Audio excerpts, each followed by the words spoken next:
बेटा हमने chapter 11 complete किया था। इसके बाद आज हम चैप्टर 12 जो है स्टार्ट करेंगे। इससे पहले एक लाइन थी एंट्रोपी के टॉपिक के।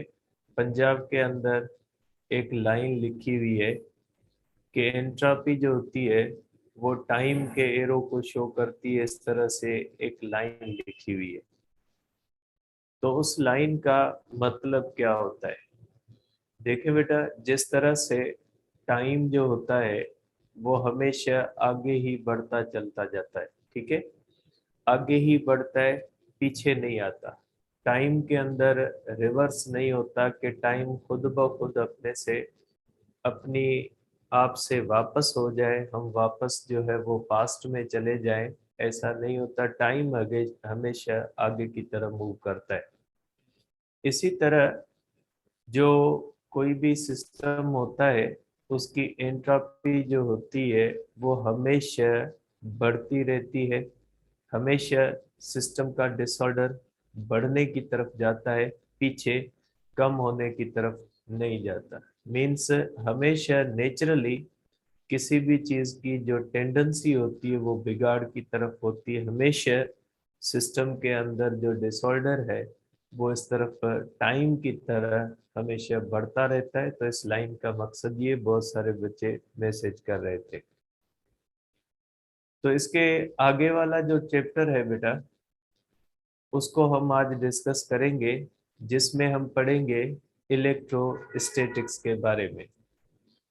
चैप्टर 11 की जो हमने हीट एंड थर्मोडायनेमिक्स पढ़ी थी, इन सब की एक्सरसाइज का सॉल्यूशन मैंने पंजाब का, केपीके का और सिंध का तीनों बुक्स का आपको भेज दिया है।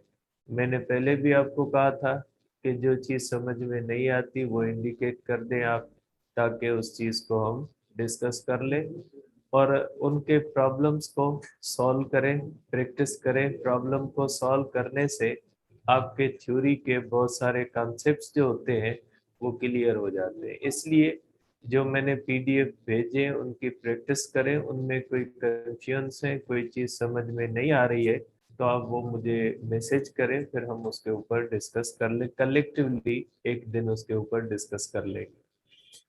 तो बेटा अब चैप्टर 12 की हम चीज़ें शुरू करते हैं। चैप्टर 11 की तरह चैप्टर 12 के अंदर भी कुछ ऐसी चीजें थी जो प्रीवियस पीएमसी की टेस्ट हुई है, जो हमारे बुक्स के अंदर नहीं है, या जो बुक्स के अंदर तो हैं लेकिन मुख्तलिफ डिफरेंट जगहों पे हैं। तो उनको यहाँ पे हम कलेक्ट करके पढ़ेंगे, जिनका ताल्लुक बेसिकली चैप्टर 12 से है, लेकिन वो पंजाब के अंदर लास्ट वाले चैप्टर्स के अंदर दी गई है। तो बेटा चैप्टर जो 12 है इसके अंदर इलेक्ट्रोस्टैटिक्स पढ़ेंगे। अब ये इलेक्ट्रोस्टैटिक्स को पहले उसको डिफाइन करें कि ये इलेक्ट्रोस्टैटिक्स होती क्या है, कि इलेक्ट्रोस्टैटिक्स किसको कहा जाता है।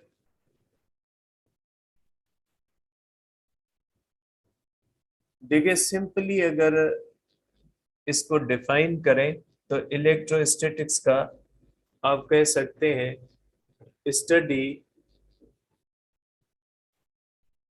Of behaviour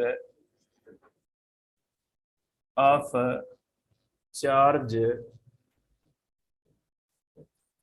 at rest. किसी भी चार्ज की स्टडी करें, उसके बिहेवियर की स्टडी करें जब वो चार्ज रेस्ट में हो, तो ऐसी स्टडी को क्या कहा जाता है? ऐसी स्टडी को इलेक्ट्रोस्टैटिक्स कहा जाता है। इलेक्ट्रोस्टैटिक्स में हम पढ़ेंगे कि जब चार्ज रेस्ट में होती है तो उसका बिहेवियर क्या होता है। अब हम देखेंगे कि ये चार्ज जो होती है वो क्या होती है, या चार्ज किसको कहा जाता है, क्योंकि हमें इसमें स्टडी करनी है चार्ज की। तो जब हमें स्टडी चार्ज की करनी होती है तो हमें पता होना चाहिए कि चार्ज क्या होती है या चार्ज किसको कहा जाता है। देखें बेटा, चार्ज का मतलब क्या होता है?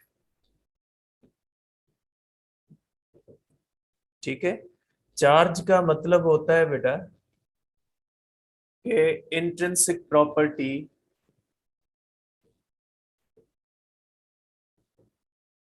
कुदरती तौर पे इलेक्ट्रॉन और प्रोटॉन के ऊपर ये प्रॉपर्टी होती है। ये इलेक्ट्रॉन और प्रोटॉन पे कुदरती तौर पे एग्जिस्ट करने वाली एक प्रॉपर्टी है। जिस तरह से मास के बारे में हम कहते हैं कि मास मास को अट्रैक्ट करता है, लेकिन इसके पीछे हमें कोई रीजन पता नहीं है कि मास मास को अट्रैक्ट क्यों करता है। इसका रीजन जो होता है वो अनएक्सप्लेन्ड है, या अभी तक उसके रीजन को हम मालूम नहीं कर पाए कि मास मास को क्यों अट्रैक्ट करता है। इसी तरह से जो इलेक्ट्रॉन्स और प्रोटॉन्स होते हैं, उन इलेक्ट्रॉन्स और प्रोटॉन्स के बारे में भी हम कहते हैं कि उनके ऊपर भी एक ऐसी अलग एक प्रॉपर्टी होती है जो बाकी पार्टिकल्स में नहीं होती, जिस प्रॉपर्टी की वजह से वो एक दूसरे को अट्रैक्ट भी कर सकते हैं और रिपेल भी कर सकते हैं। तो ऐसी एक डिफरेंट प्रॉपर्टी जो इलेक्ट्रॉन्स पे और प्रोटॉन्स पे एग्जिस्ट करती है, उस डिफरेंट प्रॉपर्टी को कहा जाता है कि ये चार्ज है। Intrinsic property of electron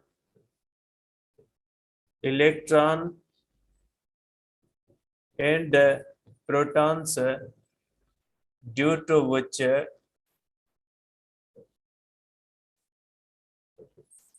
they can exert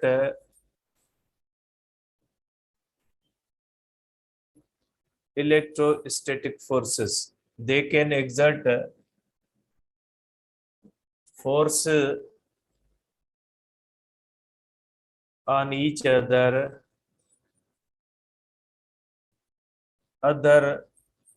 than gravitational force. क्योंकि इलेक्ट्रॉन और प्रोटॉन के ऊपर is called चार्ज। बेटा इलेक्ट्रॉन और प्रोटॉन के पास मास होता है, देयरफॉर वो मास की वजह से एक दूसरे को अट्रैक्ट करते हैं। क्योंकि मास मास को अट्रैक्ट करता है तो ग्रेविटेशनल फोर्स एग्जिस्ट करती है between protons and electrons, electrons and electrons, protons and protons. Gravitational force हमेशा अट्रैक्टिव होती है, इसलिए वो मास, इनके पास इंट्रिंसिक मास होता है। आपको पता है कि मास दो किस्मों का हम स्टडी करते हैं, रिलेटिव मास और इंट्रिंसिक मास। इंट्रिंसिक मास का मकसद होता है क्वांटिटी ऑफ मैटर। तो इलेक्ट्रॉन और प्रोटॉन के पास इंट्रिंसिक मास होता है, क्वांटिटी ऑफ मैटर होती है। और ये क्वांटिटी ऑफ मैटर जो होती है वो according to the Newton's law gravitational force का सबब बनती है। इसलिए इलेक्ट्रॉन्स और प्रोटॉन्स जो होते हैं वो एक दूसरे के ऊपर ग्रेविटेशनल फोर्स भी अप्लाई करते हैं, और यूनिवर्स का हर पार्टिकल एक दूसरे के ऊपर ग्रेविटेशनल फोर्स अट्रैक्ट जो है वो लगाता है। लेकिन इलेक्ट्रॉन और प्रोटॉन के ऊपर एक इजाफी खूबी है कि वो ग्रेविटेशनल फोर्स के सिवा भी एक और अलग फोर्स एक दूसरे के ऊपर लगाते हैं। तो वो जो फोर्स लगाते हैं वो उनकी एक प्रॉपर्टी होती है जिसको हम चार्ज कहते हैं। अब ये क्यों लगाते हैं, कि उनके अंदर ऐसी क्या चीज होती है जो चार्ज बनती है, ये स्टिल अननोन है कि चार्ज के पीछे जो है वो रीजन क्या होता है।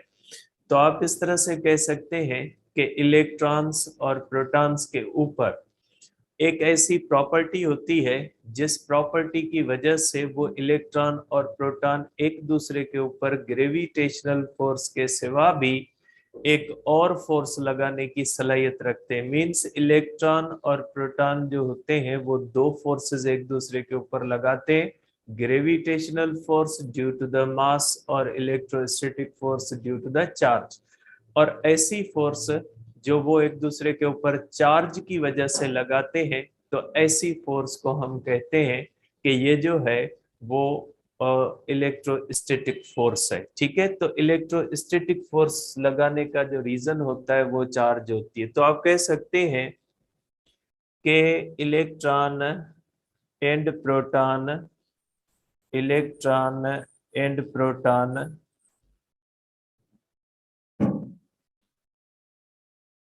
exert can exert gravitational as well as electrostatic force. ये इलेक्ट्रिक फोर्स भी लगा सकते हैं और ग्रेविटेशनल फोर्स भी लगा सकते हैं। ग्रेविटेशनल फोर्स का रीजन जो होता है, इसका रीजन मास है, क्योंकि वो मास वाले इंट्रिंसिक मास है, रेस्ट मास है, इसको रेस्ट मास कहते हैं। इलेक्ट्रॉन और प्रोटॉन के पास जो होता है वो रेस्ट मास होता है, इनका रीजन जो होता है वो चार्ज होता है। ठीक है, और इस फोर्स को हम क्या कहते हैं? Force due to charge, due to charge is called electric or electrostatic force। क्योंकि ये फोर्स, इस फोर्स का रीजन जो होता है वो चार्ज है, और चार्ज की मुख्तलिफ प्रॉपर्टीज अभी हमने पढ़ी नहीं है। चार्ज रेस्ट में भी चार्ज होती है, मोशन के दौरान भी इसके ऊपर चार्ज की प्रॉपर्टीज एग्जिस्ट करती है।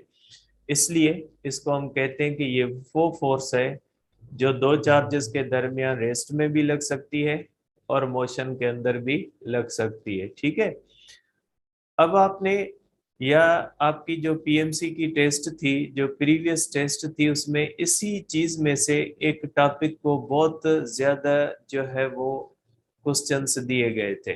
तकरीबन हर बच्चे के पास क्वेश्चन आ रहे थे, वो था क्वार्क्स का। ठीक है, कि क्वार्क्स क्या होते हैं? जब हम कहते हैं कि चार्ज सिर्फ इलेक्ट्रॉन और प्रोटॉन्स के ऊपर एग्जिस्ट करती है, तो फिर ये क्वार्क्स क्या होते हैं? देखिए बेटा, अगर हम बात करें तो दुनिया के अंदर इंडिपेंडेंटली एग्जिस्ट करने वाले पार्टिकल्स होते हैं। जो कुछ पार्टिकल्स ऐसे होते हैं जो स्टेबल होते हैं, कुछ पार्टिकल्स ऐसे होते हैं जो अनस्टेबल होते हैं।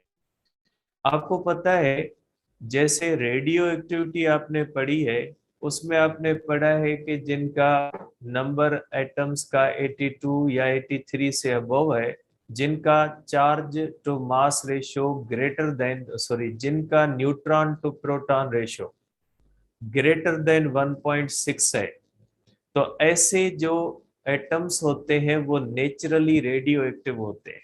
जैसे आइसोटोप्स होते हैं, उनका भी जिनका neutron to proton ratio greater than 1.6 होता है, ऐसे एलिमेंट्स के एटम्स, जिन एटम्स 82 83 से अबोव जितने भी एटम्स हैं, उनका न्यूट्रॉन्स डिवाइडेड बाय प्रोटॉन्स करोगे तो 1.6 से ज्यादा आएगा। हाइड्रोजन के आइसोटोप ट्राइटियम का रेशियो करोगे तो भी 1.6 से अबव आएगा।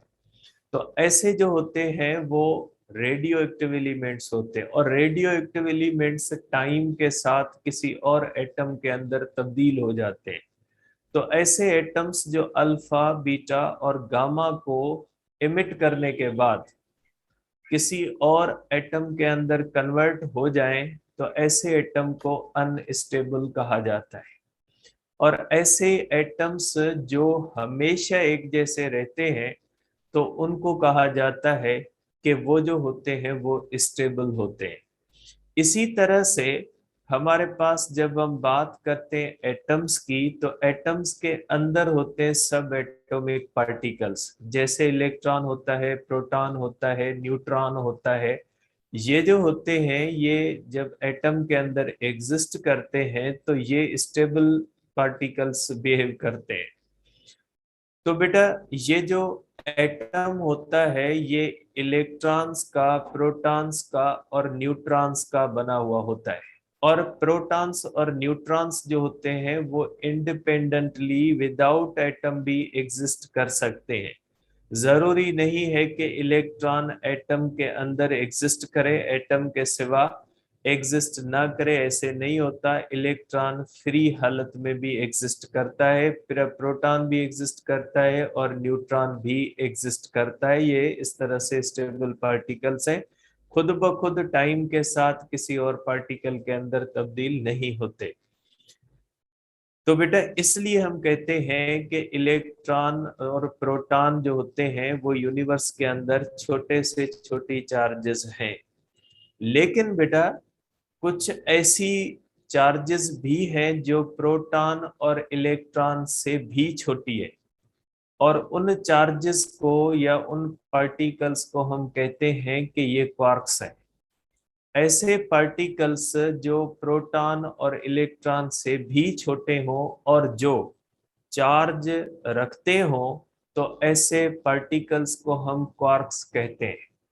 ठीक है, क्वार्क्स की ज्यादा डिटेल्स जो है वो पंजाब के अंदर लास्ट चैप्टर्स के अंदर आएंगी, वहां पे डिस्कस करेंगे। लेकिन थोड़ा क्वार्क्स के बारे में आपको पता होना चाहिए। आप क्वार्क्स को इस तरह भी देख सकते हैं, जिस तरह से एटम के कांस्टिट्यूएंट पार्टिकल्स होते हैं। एटम जो होता है वो इलेक्ट्रॉन, प्रोटॉन और न्यूट्रॉन का बना होता है।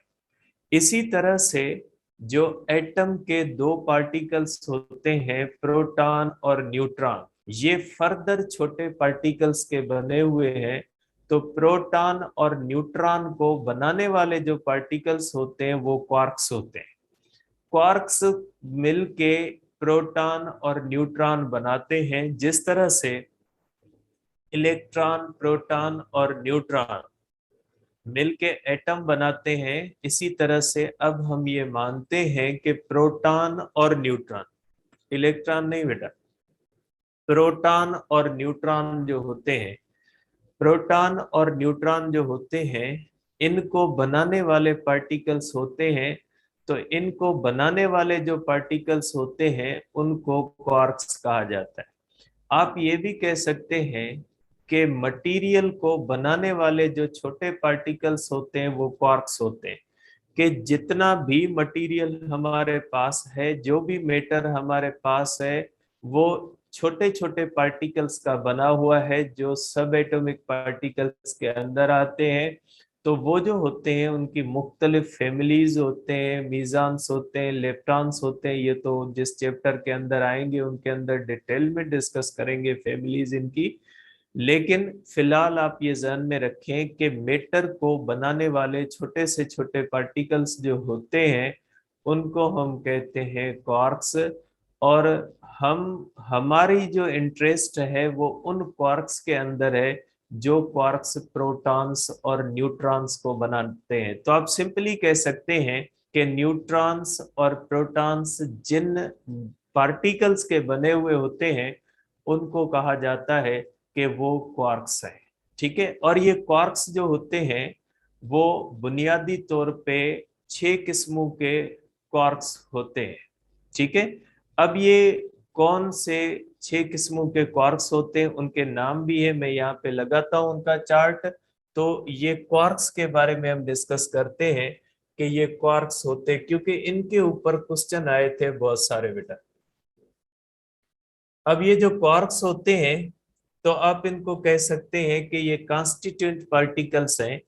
जिस तरह से पहले ये माना जाता था कि मैटर एटम का बना हुआ है, और कहा जाता था कि कांस्टिट्यूएंट पार्टिकल ऑफ मैटर एटम है। बाद में जब साइंस ने तरक्की की तो पता लगा एटम फर्दर मुख्तलिफ चीजों का बना हुआ है, और ये पता लगा कि एटम तो खुद इलेक्ट्रॉन, प्रोटॉन और न्यूट्रॉन का बना है। तो अब हमें ये भी पता लगा है कि ये प्रोटॉन और न्यूट्रॉन जो होते हैं फर्दर छोटे पार्टिकल्स के बने हुए हैं जिनको हम क्वार्क्स कहते हैं। वैसे तो सब चीजें क्वार्क्स से बनी होती हैं, लेकिन हमारी इंटरेस्ट सिर्फ उन क्वार्क्स के अंदर है जो क्वार्क्स प्रोटॉन और न्यूट्रॉन बनाते हैं।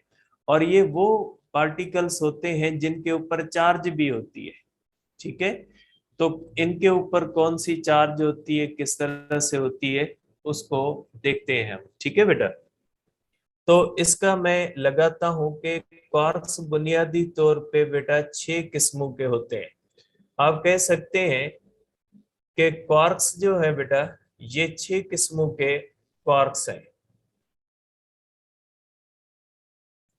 ठीक है, ये मैंने यहाँ पे मैं पिक्चर लगा देता हूँ ताकि आपको ये नाम वगैरह जो है वो याद करने में आसानी रहे।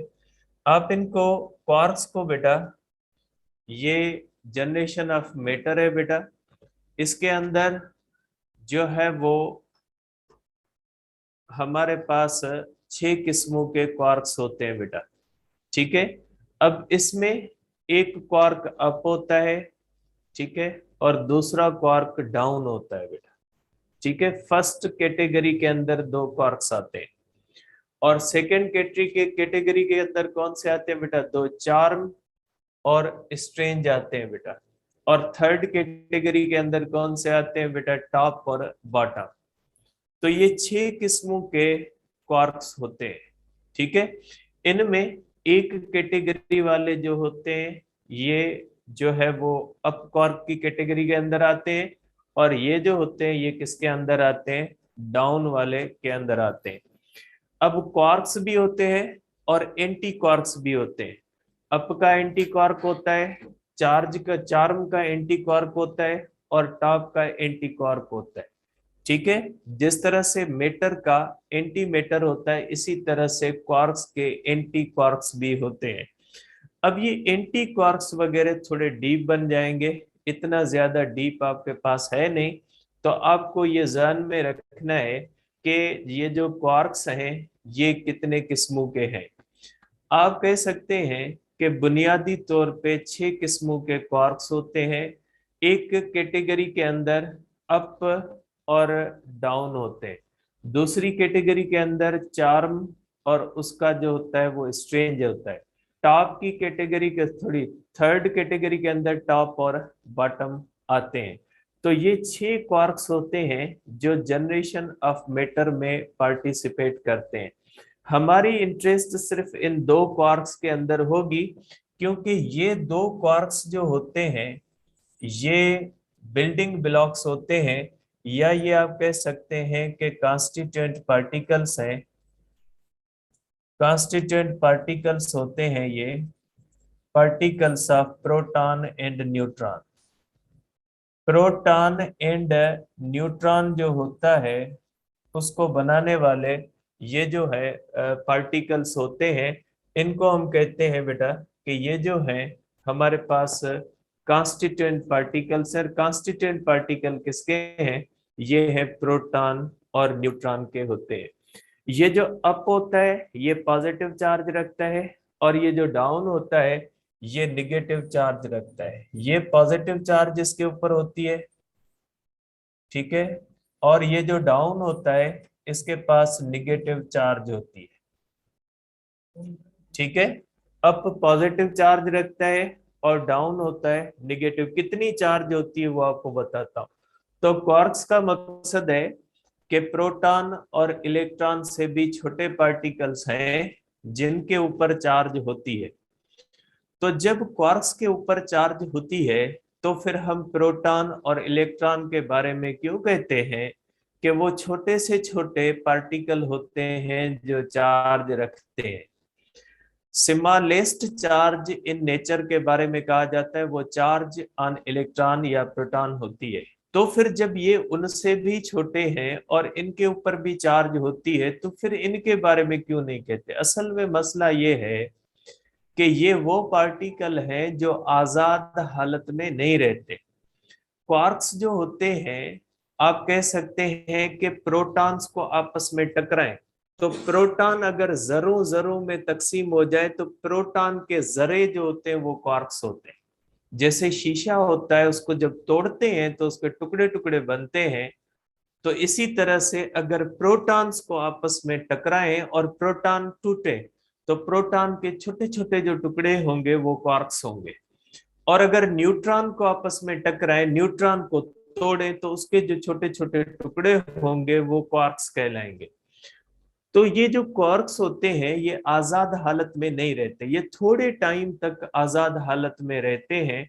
उसके बाद या प्रोटॉन बना लेते हैं या न्यूट्रॉन। मैं अप और डाउन इनका नहीं कह रहा, ये इलेक्ट्रॉन प्रोटॉन नहीं बनाते, सॉरी प्रोटॉन न्यूट्रॉन ये बनाते हैं। इलेक्ट्रॉन इनका नहीं बना, इलेक्ट्रॉन एक अलग फैमिली का है। तो आप कह सकते हैं कि प्रोटॉन और न्यूट्रॉन जो होते हैं वो तो आजाद हालत में रह सकते हैं, इलेक्ट्रॉन आजाद हालत में रह सकता है, लेकिन क्वार्क्स आजाद हालत में नहीं रहते। थोड़े टाइम तक होते हैं, फिर वो आपस में मिलके कोई ना कोई पार्टिकल बना लेते हैं। इसलिए हम कहते हैं कि ये इंडिपेंडेंटली रहने वाली चार्जेस नहीं है, इसलिए हम इनको छोटे से छोटी चार्जेस नहीं कहते। ठीक है, तो इसलिए ये हो गए हमारे पास अप और डाउन के बारे में। अब आ जाते हैं बेटा कि इनके ऊपर चार्जेस कितनी होती है। बेटा इनके ऊपर जो चार्जेस होती है वो कितनी है, या इनके ऊपर कौन सी चार्जेस हैं, उसके बारे में हम डिस्कस करते हैं बेटा। ये हमारे पास इनकी कॉन्फ़िगरेशन भी आ गई बेटा, कि ये जो है हमारे पास बेटा ये प्रोटॉन होता है, ये किसका बना है, और न्यूट्रॉन देखे किसका बना है। देखिए बेटा, अगर हम देखते हैं इसके अंदर, तो ये देखें, दो अप और एक डाउन, ये मिलके क्या बनाते हैं, प्रोटॉन। बेटा प्रोटॉन के अंदर इसको यू यू डी भी कहता है। ठीक है, यू मींस अप, दो अप और एक डाउन मिलके प्रोटॉन बनाते हैं। और ये जो होता है न्यूट्रॉन जो बना होता है, ये यू डी डी का बना होता है। मींस एक अप दो डाउन का बना होता है। बेटा जो अप होता है उसकी charge +2/3 of charge on proton है। बेटा ये अप की चार्ज है, ये चार्ज ऑन अप है बेटा, चार्ज ऑन अप क्वार्क बेटा, ये अप क्वार्क के ऊपर चार्ज है बेटा। और ये चार्ज जो है ये डाउन क्वार्क के ऊपर है बेटा, चार्ज ऑन डाउन क्वार्क बेटा। ये जो है वो डाउन जो होती है उस डाउन क्वार्क के ऊपर चार्ज होती है। देखिए बेटा, अप की charge 2/3 of charge on proton होती है, और डाउन की चार्ज जो होती है ई बेटा। ई का मकसद क्या होता है बेटा, इसका मतलब है 2/3 इंटू 1.6 इंटू 10⁻⁻⁹, क्योंकि ई की वैल्यू होती है 1.6 10⁻⁻⁹ बेटा। मींस इसकी चार्ज ऑन प्रोटॉन से भी 2/3 होती है बेटा। ठीक है, मींस छोटी चार्ज है। अब ये दो अप मिलके और एक डाउन मिलके, दो अप की चार्ज है 2/3 +2/3 -1/3, तो ये किसके बराबर आ गई, ई के बराबर। देखें, ये 2/3 of E, 2/3 of E, 2/3 of E, तो ये किसके बराबर आ जाएगा बेटा, ये आ जाएगा हमारे पास। ठीक है, ये आ जाएगा हमारे पास बेटा ई के। ठीक है, तो ये जो होगा ये हमारे पास आ जाएगा ई के बराबर आ जाएगा। ठीक है, तो ये देखिए, दो अप और एक डाउन मिलता है तो चार्ज क्या आ जाती है, ई आ जाती है। ठीक है, तो ये दो अप और एक डाउन मिलके जो है वो एक प्रोटॉन बनाते हैं, जबकि दो डाउन और एक अप मिलके क्या बनाते हैं, एक बेटा जो है वो हमारे पास दो डाउन होते हैं इसके अंदर। इसकी कैलकुलेशन बेटा गलत है, इसकी कैलकुलेशन को मैं कर लेता हूं यहाँ पे। ठीक है, इसकी जो हमारे पास कैलकुलेशन दी गई है, ये इस कैलकुलेशन के अंदर बेटा मिस्टेक है, क्योंकि ये न्यूट्रॉन है। न्यूट्रॉन जो होता है, न्यूट्रॉन के अंदर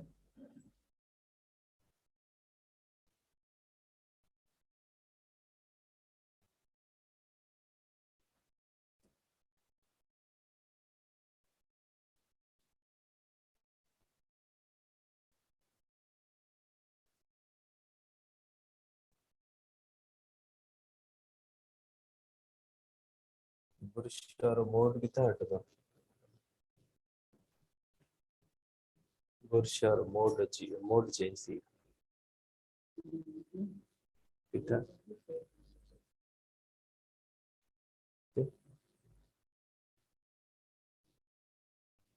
ठीक है, अब देखें, अब इसकी अगर हम कैलकुलेशन करते हैं तो बेटा इस तरह से आप इसको देख सकते हैं। ठीक है, अब ये जो कैलकुलेशन है इसमें थोड़ा जो है वो मिस्टेक मुझे लग रही है, इसको मैं कैलकुलेशन को वापस, क्योंकि अगर आप देखते हैं तो बेटा देखें इसमें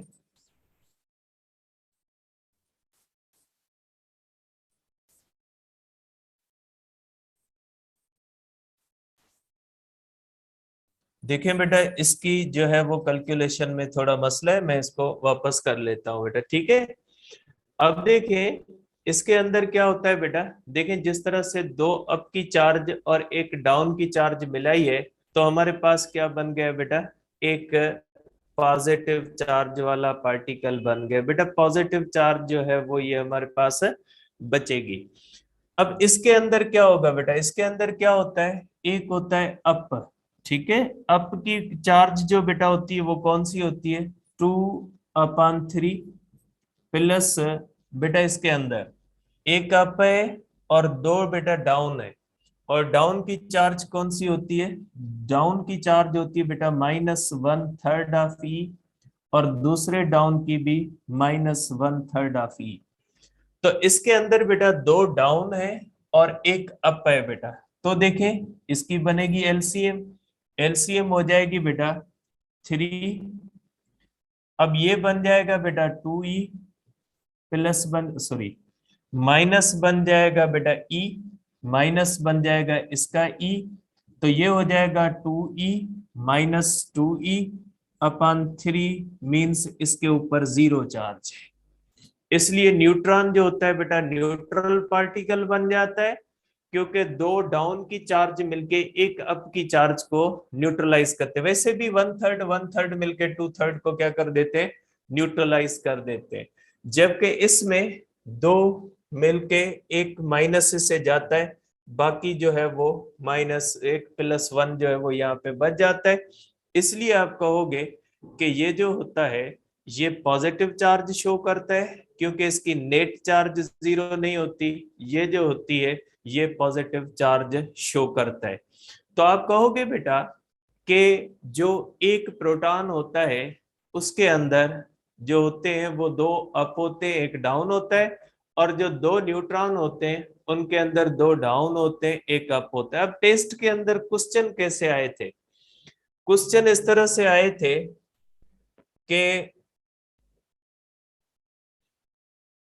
क्वेश्चन इस तरह से थे टेस्ट में कि what is number of quarks in hydrogen atom. Hydrogen atom के अंदर क्वार्क्स की तादाद कितनी होती है बेटा। देखें बेटा, हाइड्रोजन एटम के अंदर क्वार्क्स जब हम देखेंगे तो देखेंगे कि हाइड्रोजन के एटम के अंदर प्रोटॉन और न्यूट्रॉन कितने होते हैं। तो बेटा आपको पता है हाइड्रोजन के अंदर न्यूट्रॉन तो होता नहीं है, सिर्फ प्रोटॉन होता है। तो हाइड्रोजन के अंदर क्या होता है बेटा, एक प्रोटॉन होता है। ठीक है, आप कहोगे कि हाइड्रोजन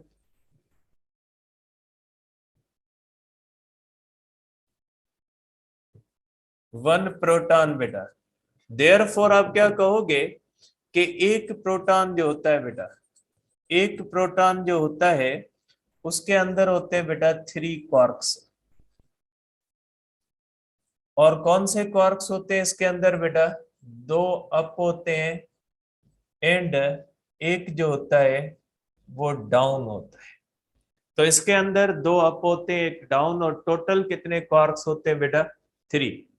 अगर इस तरह से हीलियम का करें बेटा, अगर फॉर एग्जांपल हीलियम का करते इस तरह से पूछे गए थे मुख्तलिफ चीजों के अंदर, what is number of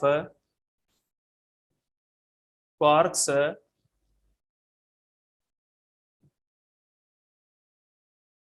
in helium atom बेटा।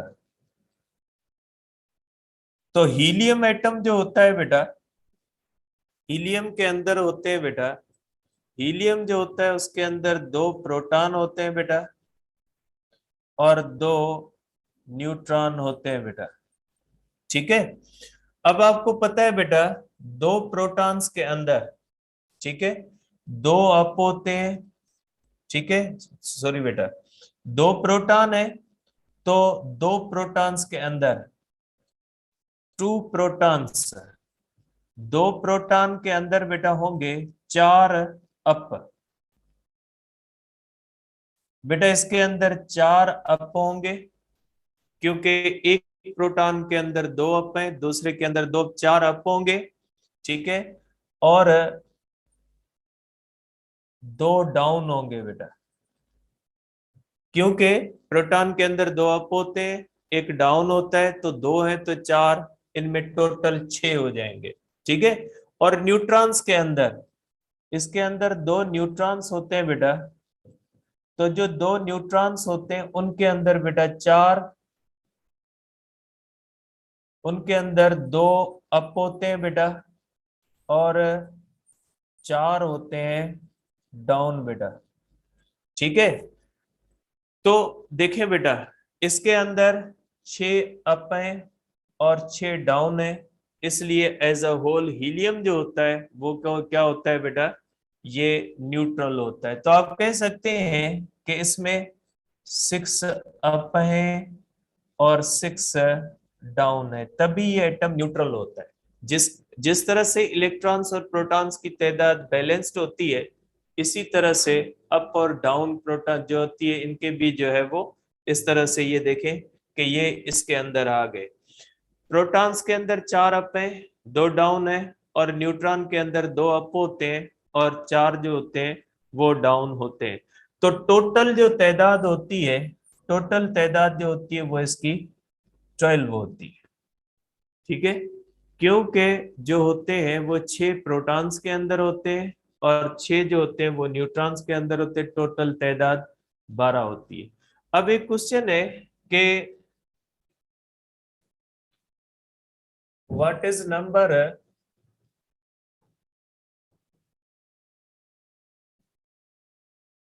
Of quarks in photon. बेटा फोटॉन जो होता है वो इस फैमिली से नहीं है, प्रोटॉन न्यूट्रॉन्स की फैमिली से नहीं है। और प्रोटॉन जो होता है, फोटॉन जो होता है मासलेस पार्टिकल, इसको इंट्रिंसिक मास होता ही नहीं है। और ये पार्टिकल कौन से, इंट्रिंसिक मास वाले, इंट्रिंसिक मास वाले पार्टिकल मिलके इंट्रिंसिक मास वाला पार्टिकल बनाएंगे। इसलिए फोटॉन को जो होता है वो जीरो क्वार्क होता है। अब ऐसा नहीं समझिएगा कि ये न्यूट्रल है इसलिए इसमें इतने इतने जीरो क्वार्क होता है। इसके अंदर फोटॉन जो होता है उसके अंदर कोई भी क्वार्क का बना हुआ नहीं होता, ये अलग फैमिली का पार्टिकल होता है। ये इस तरह से प्रोटॉन न्यूट्रॉन वाली फैमिली का पार्टिकल नहीं है। आगे कल डिस्कस करेंगे।